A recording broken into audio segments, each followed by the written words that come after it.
बांस के बहंगिया बहंगी लचकत जाए, बहंगी लचकत जाए, रहिया में पूछे बटोहिया, बहंगी के कर जाए।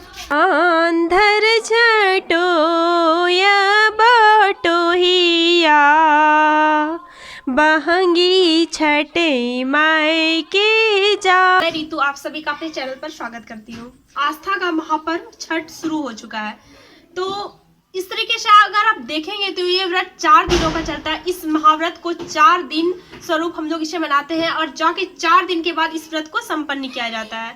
तो फर्स्ट दिन जिसे नहाए खाए का दिन बोला जाता है, उस दिन व्रती स्नान करके जो भी खाना होती है वो खाती है। उस दिन कद्दू भात उनका मेन भोजन होता है, उसे खाया जाता है। सेकंड दिन खरना होता है। थर्ड डे हमें डूबते हुए सूर्य को अर्घ देना है एंड लास्ट दिन जो हमें उगते हुए सूर्य को अर्घ देके इस व्रत को संपन्न किया जाता है। पृथ्वी का कोई अस्तित्व नहीं है सूर्य के बिना। तो इस व्रत की महानता ये है कि इसमें कोई भी हर कैटेगरी के लोग सेम तरह से इस व्रत को मनाते हैं। किसी सेकंड डे जिसे खरना का दिन बोला जाता है, आज के दिन गुड़ का खीर बनाकर उसे प्रसाद के रूप में ग्रहण किया जाता है। ये प्रसाद स्पेशली खरना का प्रसाद है, इसमें गुड़ का खीर मेन इसका प्रसाद होता है कुछ इस तरीके से। उसके बाद जो हम पवित्र गेहूं को पीसकर आटा तैयार करते हैं, पवित्र गेहूं को पीसकर पहले आटा तैयार किया जाता है, उसके बाद उसमें गुड़ मिलाकर गुड़ का ठेकुआ तैयार किया जाता है। इसमें किसी भी तरह का ड्राई फ्रूट्स को नहीं ऐड किया जाता है क्योंकि इसका एक मकसद होता है क्योंकि हर कैटेगरी के लोग इस प्रसाद को ग्रहण करें और कोई भी भेदभाव ना हो। इसका मेन रीजन यही होता है कि हर कैटेगरी के लोग एक ही स्वरूप में इस प्रसाद को ग्रहण करें। तो आज खरना के दिन किस तरीके से महाप्रसाद बनाया जाता है, इस तरीके से महाप्रसाद मैंने भी तैयार किया। इस टाइम पे महाप्रसाद बना रही हूँ मैं, जो छठ पूजा का मेन प्रसाद होता है ठेकुआ, जो कि गुड़ और आटे को मिक्स करके बनाया जाता है, कुछ इस तरीके से बनाया जाता है। तो वही मैं इस वक्त महाप्रसाद बना रही हूँ। छठ पूजा का सबसे कंपलसरी प्रसाद होता है। और अब नेक्स्ट डे जो आता है वो होता है जिसमें फर्स्ट अर्घ दिया जाता है, जिसमें डूबते हुए सूर्य को अर्घ दिया जाएगा। वो टाइम शाम का होता है। उसके बाद जिस रास्ते से बहंगी लेकर जाई जाती है, बहंगी जिसमें होता है कि एक सूप होता है, एक डलिया होता है जिसमें कि मौसमी फल, हर तरीके से फल रखे जाते हैं। ये देखिए ये सूप है और इसमें काफ़ी तरह के मौसमी फल रखे हुए हैं, वो आप देख सकते हैं। और इसमें इसे बहंगी के स्वरूप तैयार किया जाता है और जोड़े में मौसमी फल रखा जाता है। इसमें हर तरह के मौसमी फल रखे जाते हैं और उसे बहंगी के स्वरूप ले जाया जाता है। जो भी व्रती के परिजन होते हैं वो उसे लेकर जाए जाते हैं और उसके बाद उस जिस रास्ते से बहंगी को ले जाई जाती है उस रास्ते की लोग साफ सफाई करते हैं। जो लोग व्रत नहीं रखते उस रास्ते को साफ सफाई करते हैं, धोते हैं। उसके बाद उस जिस रास्ते से बहंगी ले जाई जाती है और जब बहंगी लेकर जाई जाती है तो लोग प्रणाम करते हैं। शाम का जो अर्घ होगा वो अस्ताचलगामी सूर्य को समर्पित होगा और सुबह का जो अर्घ होगा वो उदयमान सूर्य को समर्पित होगा। तो किस तरीके से मैंने भी बनाया इस महापर्व छठ पूजा को वो आप भी देखिए। ये टाइम शाम का है और सूर्यास्त से ठीक 3 घंटे पहले का ये टाइम है। तो इस वक्त आप देख सकते हैं यहाँ पे बहंगी को तैयार किया जा रहा है जो घाट पर लेके जाएंगे और किस तरीके से यहाँ पे बहंगी को सजाया जा रहा है। ये देखिए सारे शुभ, और बहंगी में क्या क्या चीज़ रखे जाते हैं ये देखिए। ये नारियल आपको दिख रहा होगा जो हर सूप में जोड़े में नारियल को रखा जाएगा, और बगल में आपको कट पीस गन्ना का भी दिख रहा होगा, ये भी रखा जाता है। और ये देखिए अब यहाँ पे इतने सारे मौसमी फल रखे गए हैं जो कि सारे सूप में थोड़े थोड़े जोड़े में हर चीज़ को रखा जाएगा। यहाँ पे इन सब सामग्री से बहंगी को सजाया जाता है। यहाँ पे उसके बाद आपने दीपक देखा, दीपक भी जलाया जाता है। उसके बाद ये इन सब प्रसाद की ज़रूरत पड़ती है उस सूप में। 4 दिनों का ये व्रत बहुत ही लोग श्रद्धा के भाव से मनाते हैं। पहला दिन जो नहाय खाए का दिन बोलते हैं, उस दिन कद्दू भात का खाना होता है जो कि व्रती उसको खाती है और बाकी के लोग प्रसाद के रूप में उसे ग्रहण करते हैं। व्रती जो कद्दू भात खाएंगी वो उसमें जनरल नमक नहीं डाला जाता है और उसे ही प्रसाद के स्वरूप ग्रहण करेंगी। सेकेंड डे जो होगा वो उसे खरना का दिन बोला जाता है, जिसमें 12 घंटे का निर्जल उपवास रख के, जी हाँ 12 घंटे का निर्जल उपवास रख के व्रती शाम में गुड़ का खीर को प्रसाद के स्वरूप ग्रहण करेंगी। उसके बाद खरना के प्रसाद ग्रहण करने के बाद वापस 36 घंटे का फिर से निर्जल उपवास शुरू हो जाएगा। उसके बाद ही इस व्रत को संपन्न किया जाएगा। तो कुछ इसी तरीके से इस महाव्रत की महानता आप देख सकते हैं। और यहाँ पे देखिए ठेकुआ किस तरीके से तैयार किया जा रहा है, जो कि मेन प्रसाद होता है। यहाँ पे अभी मैंने भी तैयार किए थे ठेकुए, तो यहाँ पे देखिए ठेकुआ तैयार हो चुका है व्रत के लिए और बहंगी भी तैयार हो चुकी है। अब कुछ ही देर में घाट पर ले के जाना है। जो व्रती होती है वो बहंगी को तैयार करती है, बहंगी को सजाती है। उसके बाद जो भी जेंट्स होते हैं, घर के जो भी परिजन होते हैं, वो बहंगी को लेकर घाट पर जाएंगे। कुछ ही देर में देख सकते हैं आप किस तरीके से इन सभी मौसमी फल जो नींबू होते हैं वो भी बड़े वाले होते हैं। ये टाइम शाम का है जब मैं घाट पर पहुंच चुकी हूँ। आप देख सकते हैं किस तरीके से अब हम लोग नदी पर पहुंच चुके हैं। बहंगी ले जाई गई है, जो भी हमारे परिजन होते हैं, जो भी जेंट्स होते हैं घर के, वो बहंगी को लेकर जाते हैं। तो इस बहंगी चली गई है घाट पर, हम लोग भी पीछे से जा रहे हैं। तो अभी इसी तरीके से यहाँ पे घाट पर शाम का अर्घ अर्पित होगा।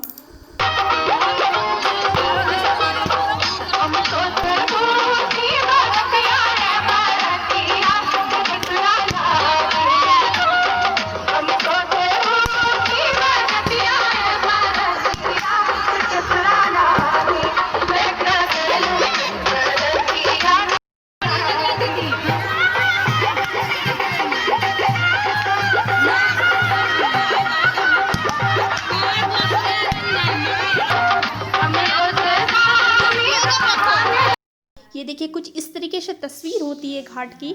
और यह अभी का जो अर्घ होगा वो अस्ताचलगामी सूर्य यानी कि डूबते हुए सूर्य को समर्पित होगा। और जो सुबह का अर्घ होगा वो उदयमान सूर्य यानी कि जो उगते हुए सूर्य होंगे उनको समर्पित किया जाएगा।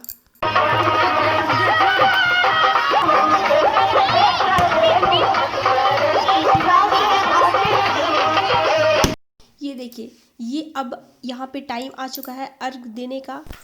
सभी लोग अर्घ यहाँ पे अर्पित कर रहे हैं भगवान भास्कर। खरना के प्रसाद ग्रहण करने के बाद व्रतियों ने अन्न जल का एक भाग भी ग्रहण नहीं किया।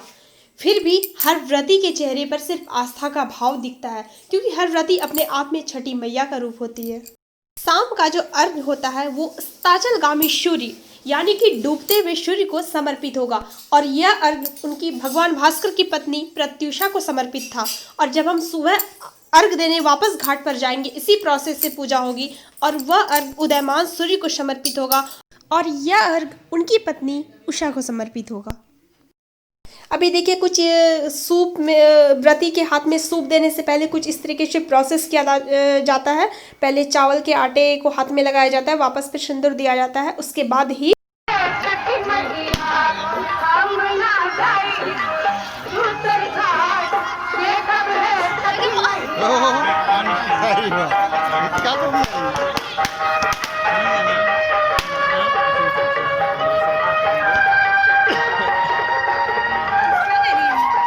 बाबू ले रहा था, बाले खींच लिया मेरा, मोबाइल में खींच लिया।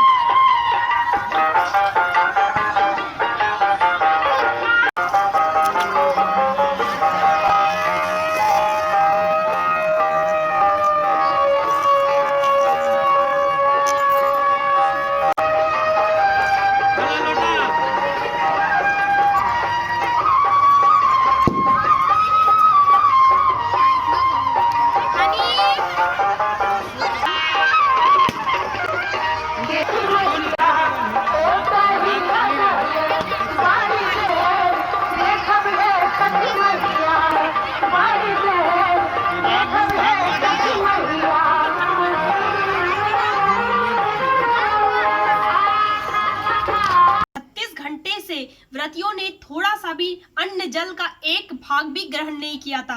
फिर भी हर व्रती के चेहरे पर सिर्फ आस्था का भाव, क्योंकि हर व्रती अपने आप में छठी मैया का रूप होती है।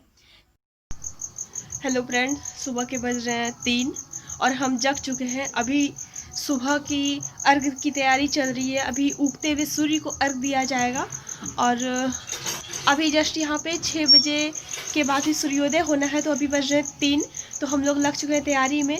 अभी बस हमें थोड़ी सी साफ़ सफाई करनी है। थोड़ा सा हमने जिस रास्ते से बहंगी लेकर जाएगी उस रास्ते को हमें धोना है, झाड़ू देना है। उसके बाद फिर हम नहाने चलेंगे। तो चलिए मिलती हूँ कुछ देर। अभी सुबह के 3 या 3:15 बजे के बीच का टाइम हो रहा है। तो अभी यहाँ पे आप देख सकते हैं कि मैं यहाँ पे थोड़ा सा साफ़ सफाई कर रही हूँ रास्ते की, क्योंकि इसी रास्ते से अभी कुछ देर के बाद बहंगी लेकर जाएगी। क्योंकि जस्ट 1 घंटे के बाद यहाँ से बहंगी निकलेगी, छठी मैया की बारात निकलेगी। तो इसका एक ही मकसद है कि जब हम घाट पर जाएँ तो हम पवित्र होकर जाएँ, किसी भी तरह की अपवित्रता ना रहे।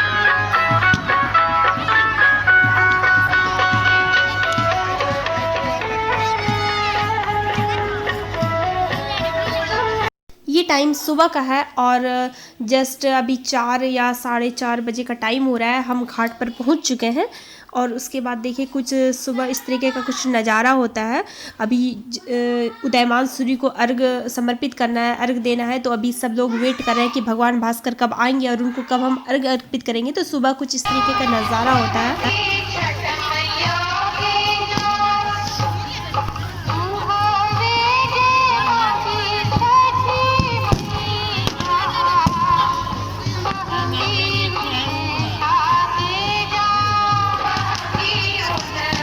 जितने भी लोग भगवान सूर्य को अर्घ समर्पित करते हैं वो लोग उपवास में रहते हैं, क्योंकि पूजा ही जब सर्वशक्तिमान सूर्य की हो रही हो तो फिर शरीर के अस्तित्व का क्या मायने रखता है। यही इस महाव्रत की महानता का सबसे पवित्र तस्वीर है।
फ्रेंड्स, क्यों मनाते हैं हम छठ पूजा और क्या है इस व्रत की प्रचलित मान्यताएं, आइए जानते हैं। रावण वध की पाप से मुक्ति के लिए सीता मैया ने की थी सूर्य की उपासना। जब जुए में राजपाट हार गए थे तो द्रौपदी ने रखा था छठ का व्रत। कर्ण गंगा में खड़े होकर करते थे सूर्य की उपासना और देते थे अर्घ। तो इसीलिए तभी से लोगों ने अर्घ देना शुरू किया भगवान भास्कर को, सूर्य देवता को। सो फ्रेंड्स, वीडियो पसंद आया तो प्लीज़ मेरे चैनल को सब्सक्राइब कर लीजिएगा, वीडियो को लाइक